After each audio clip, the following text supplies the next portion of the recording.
Hi, I'm Alan Cylinder. And I'm his daughter, Chelsea Cylinder. We're Cylinder. And today we're here to talk about a new movie called Seberg. This is about the life of Jean Seberg, at least part of her life. We'll get into that in a minute. It stars Kristen Stewart, who's terrific, she usually is, as Jean Seberg.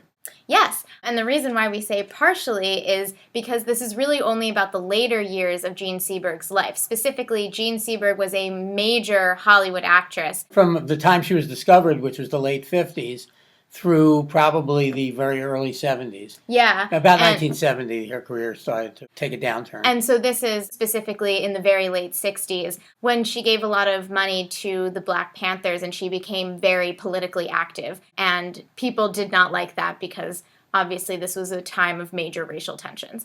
And so this movie really centered on that. I want to start by saying I really liked this movie. My one kind of objection was that it wasn't the movie that I thought. The title, in my opinion, is very misleading. I thought I was getting a full biography of Jean Seberg's life, and I wasn't. I was getting little snippets of her life, but then I was getting mostly just her political activity. And it just throws you into the movie beginning in 1968. Well, there's a little bit before that, but it mainly begins in 1968.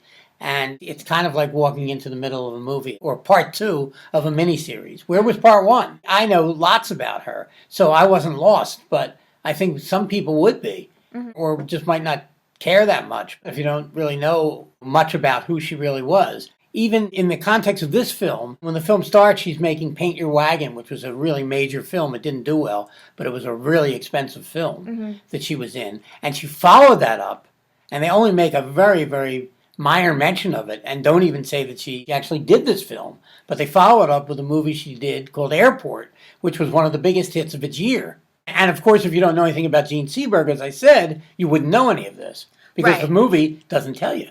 Right. So that is a problem with the movie. She was also married to a very, very prominent French novelist and screenwriter named Romain Gary. He's in the film, but again, if you don't know much about who he was, the movie doesn't take any time to explain. Right. I agree with all of that, but even that being said, I still thought that this was a pretty compelling movie. It is a compelling movie, yeah, but these problems can't be ignored. Yes. This is not exactly the movie I would like it to be, but it's a decent movie. And it has a very strong central performance. So I would give this movie 3 cylinders. I would also give this movie 3 cylinders. Seberg. This is Alan Cylinder. And Chelsea Cylinder. Saying see you with the movies. Bye.